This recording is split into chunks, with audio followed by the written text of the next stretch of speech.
good morning going out to everybody out there. Tell you what beautiful day it is out there in the Rohia Tūranganuiaki, that is for sure. And, of course, you were listening in to Full-Time. This is our first session here on Full-Time. Want to send a shout-out going out to our sponsors, Racecrack Motors. Of course, they're down there on Grey Street. Mind everybody, go and check out our Facebook page, the Full-Time Facebook page, where you can tune in and re-listen, and I guess, to our podcast. Of course, joining us up there in Pairo, from what I'm hearing, it's a very sunny place as well. Kind of red, one would say, is also. We've got Reno Wilkinson. Morena, bro.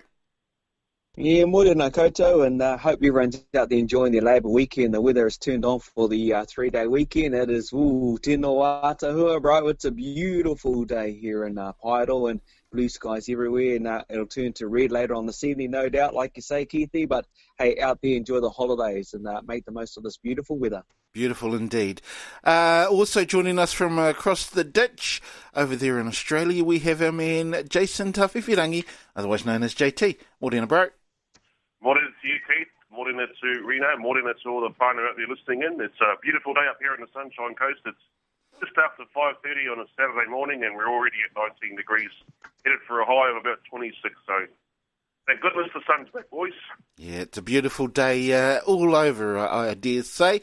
Anyway, now I'm not sure if you've been keeping abreast of what's been happening politically there, JT, but me and Reno, we had quite the discussion on Wednesday, didn't we, Reno, about what's happening with the National Party? Quite exciting stuff, would you say, bro, Reno? Yeah, well, yeah, it is actually. Ever since Jamie Lee Ross and the whole debacle there as well. I suppose 2 words sums it up for me between Jamie and Simon Bridges.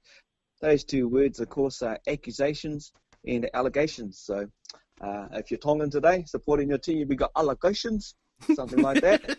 But otherwise, yeah, I don't know. It's a lot of debacle. Let's hope, they get through it. I think it's going to be a long time going, Keithy, and, whether someone's going to apologise, who knows what. Also, the marital affairs stuff came out on Jamie Lee as well. And, yeah, a whole lot of stuff. It's all the dirty laundry that's been thrown out. Jamie thrown out against the leader, Simon Bridges, and videos have gone to the police. And, yeah, it's a massive debacle here in the country, especially for the party, let alone its supporters, and most of the caucus. I'm not too sure, JT, if it's reached over there on the Goldie over there at the moment on the Sunshine Coast. Any political news on the National Party back here in Aotearoa, bro? You heard anything over there? Well, it's certainly reached my news feed on Facebook. And let me just tell you, Simon Bridges is the most boring person ever. The way he says the National Party, Simon, that's SIGHMON. You make me cringe, mate. Whenever you open your dopey mouth and you're talking caca, seriously, there's got to be there's no more boring person in the political spectrum than this dribbler. Like, I just can't stand him. And I've taken pot shots at him on the One News live feed. I've called him, he talks with a mouthful of Play-Doh whenever he speaks. I've had, National Party idiots messaging me back and threatening this and threatening that. I couldn't give two stuff, mate. The National Party, as he calls it, has never been for the people. They've always been for themselves. Yeah. Make the rich get richer and to hell with anyone else. So to see them imploding from the inside out of this is absolutely fantastic. Like, you idiots. Seriously. Yeah, I've been loving watching it too. I would say I've been loving watching it. And I'll tell you what, who's come out awesome in this? Winston Peters, and just by playing one particular song to the media, that the song "Burning Bridges," that was pretty awesome there, Reno? Oh, it was, and he's taking the fun out of that as well. And good on Winston, he's had his fair share of debacle over the whole history in his career, of his outstanding political career. But when you take a look, JT's right. Actually, he is right. He's nailed it on the head there with everything about the leader of the opposition in regards to him being boring and everything like that. He's just like a weird fish. Can't even talk to him to save himself. But it's only certain times you want to go back and realise, he's actually got a Māori whakapapa. Only sometimes, not all the bloody time. But, yeah, he's right. It is the rich get richer, and that's all they focus on. So I'm in the same waka as JT, and I really honestly don't give two stuffs. Well, they do seem to be falling apart there, AJT. I mean, and I think you must be like me. You must be loving it, watching it. Absolutely love it, Keithy. And you touched on Winston Peters, mate. He is the king, yes. Absolute king, undeniable, undisputed heavyweight champion of New Zealand when it comes from shooting from the lip. He is the best. I saw him just absolutely rip them a new backside in Parliament during the week, mate, and big ups to Winnie, even though he talks out of the corner of his mouth sometimes, but, he is the best. I think he's been awesome. You got to agree with that, Reno? Oh, totally. He knows it. He knows where it all works and everything. He's got the years of experience, and he's going to go and all guns blazing, and he'll make a mockery of it as well. So good on him. He's been associated with the party over many, many years. He's been there for so long. He's having fun times, because his career's coming to an end. So he's got to go out there and enjoy himself. Good on Winnie. It's good stuff. One of the interesting things, of course, JT, is the fact that Jacinda Ardern is just completely staying away from the subject. Instead of trying to put the boot in, as we usually do at the end of this show, she's been keeping completely out of it, kind of a classy sort of move, would you say?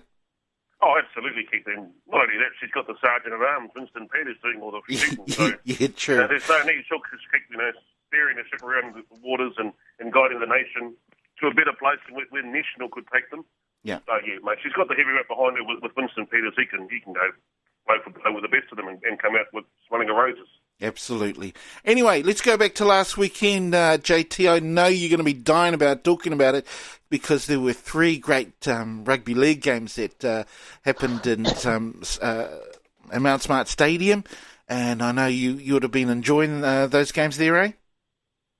Yeah, for sure, Keith. Any time to watch some quality rugby leagues is a good time, and certainly there were 3 good games last week. The first one was a bit one-sided. The poor old junior Kiwis sort of lost their way a bit in the second half, and the Aussie boys ran away with it. The women, for me, that was probably the match of the night. Yeah. It was, very unlucky, our girls. But for a couple of calls here and there, I think there was a foot on the line which went against us, which wasn't on the line with the girl ahead of me. But and of course, the big one, mate, the Kiwis and the Kangaroos. Both Reno and I said last week that would get the win, and mate, how good was it? Even though it was a bit of a heart attack near the end there when Australia came back at us, but. Mate, I was in tears. It's not often the Kiwi boys get one over the Aussies, and no, it's been a while. So, mate, as a long-suffering rugby league fan, Reno can probably relate to this too. Yeah, which is absolute gold. Thank you, boys. It was gold, wasn't it, Reno? Especially seeing the Kiwi boys winning that one. Oh, totally, mate. That was just a huge, massive team effort, actually. Every single player played their part. Obviously, the odd one or two stood out. The forwards went forward. Coach gave his thoughts. And, yeah, I think the best thing for me, and I touched on Wednesday, it's forget about last year's World Cup debacle. These young fellas seem to be the real deal. Mind you, it's only one game. They're up in the Northern Hemisphere now. But, hey, a win is a win. Savour that moment, for the stink crowd that didn't turn up to fill out Mount Smart Stadium. Yes. Oh, tough luck. You missed out on a good weekend of 3 exciting games. And to be part of course, the Kiwi boys winning. Been a long time between drinks, and good to see our black jersey played in pride, and good to see some young experienced players all mixing together. Looks good, mate. So I know someone spoke to me about, oh well, mate, this coach was better than David Kidwell. Mate, don't blame David Kidwell. It wasn't his fault last year. It was above his head. It was on the board. Move on from that. Just savor this moment. What happened on Saturday? Enjoy the fact that we won against the number 1 team in the world, which are never easy to beat. And just savor it, I look forward to more league action. I can't wait up in the Northern Hemisphere. And, yeah, good on them. Well, it was just great to celebrate. But, yeah, like JT, the girls game, both went hard at it and a lot of injuries in there. And, yeah, it could have gone either way. But, just one of those things. Just relish the weekend overall to have 3 games of that calibre at one place here in Aotearoa. And, as I say, the 15,000 that turned up, they got their money's worth, man, well worth $35. Definitely. Was a bit sad, Reno brings up a good point, doesn't he, JT? Was a bit sad. Boy, it was almost, I would say it was a pathetic crowd not a pathetic crowd, but it was numbers-wise, it was, wasn't a great look, was it? No, it was almost embarrassing. It was probably the biggest, or the only down trail, in fact, of the night. It was the fact that I think the Auckland Rugby League crowd, or the New Zealand Rugby League crowd in general, maybe not so much the leagueies, the die-hard leagueies would have turned up, but those that are sort of, fair weather or boutique sort of supporters. And I guess that's something that the Kiwis as a team, as a sporting body, will have to work on in the New Zealand Rugby League. I mean, it's probably fair comment to say that they weren't deserving of a bigger crowd for the game, mate. Mate, if I was still living at home, I don't care. I would have made my way to Auckland for the game, for sure. Yeah. Just a celebration of the game, the juniors, the women's, and of course, the big boys. Ably led by the Ngāti Maru champion, Dylan Watene-Zelezniak. You'd be happy about that one, Reno. Yeah, you would be, Reno? Oh, definitely.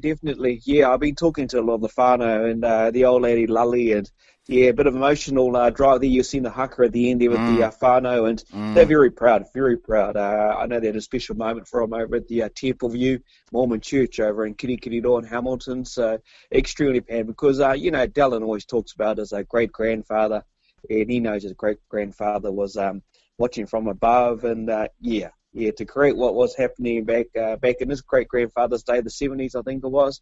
Yeah, just emotional. He knows, mate, that kid can play, eh? Definitely. He can return the ball at 100 miles an hour. Even though he's got the C next to his name, that's all it is. It's just the C. He rides on the experience. I think that's the best move they've done. Yeah. And, mate, I like how he returns that ball. He's like a bloody rocket. Yeah. And they did have to rely on his, because there are a lot of experienced guys, especially in the forwards, eh? I mean, and that's really where I think the Kiwis won that particular game, was certainly in the forwards. But just going back, now you were actually at the game there, Reno. What was the atmosphere like?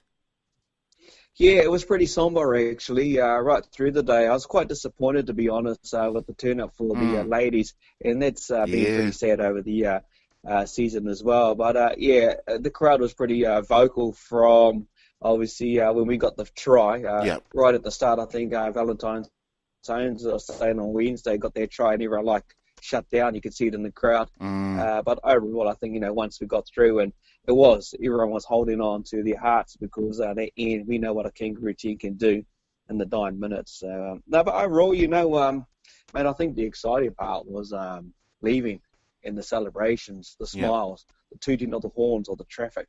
Just everyone was so proud of their Kiwi team. And I was mentioning to you on Wednesday because they had the Kiwi League reunion take place on the Sunday, but a lot of the legends of Kiwi League and Aussie League were there on the Saturday. So, they got to mix and mingle with a few of the big names from back in the day. But overall, it was enjoyable. Like I said earlier in the piece, for those who missed out, you'll get the opportunity, from what I understand, next year in 2019. There will be another 3 games at Mount Smart. Can you tell us, remind us some of the names that showed up as part of the reunion there, Reno? Yeah, from the Kiwi side, you're going back to the Tamati brothers. They were all there as well. You got the Ropati brothers. Obviously, Big T, Altawita was there, and the list goes on. You had Clayton Freeman, Gary Freeman, so there's a whole celebration of many of them. Then on the Kangaroo side, obviously, you had a few of their legends over there kicking back with it. But yeah, it's just great. It was a great reunion. Somber moments, very sad when I was talking to Sir Peter about it because it all took place on the Sunday. Because I lost a lot of friends, some good memories. And I think for the Kiwi boys to do that in front of those great names of Kiwi League history, it was quite emotional actually. And just looking at the guys, they were just riding it for everything because it brought back memories. When you think of Tawira, when I was talking to him, he was saying, mate, back in the day when we won it under Old Bailey there. And I said, I remember that, mate. I've still got that lion red poster hanging up in my garage. I've got that one all autographed, and I'll never forget that moment. That's the old Jared McCracken days. I think Dean Lonergan had the old shuffle going on with the leg in their game. But, it was good. It was good, emotionally right, but great to see those players. And like all of us, mate, geez, they've aged. I'll tell you one guy, I was shocked, actually. His ill health is Quentin Ponga. Oh, okay. He was a massive stature player, but very, very ill health. So I thought, he's not well. Okay. Well, see, now this is a thing, and it's kind of sad, I think, HAT.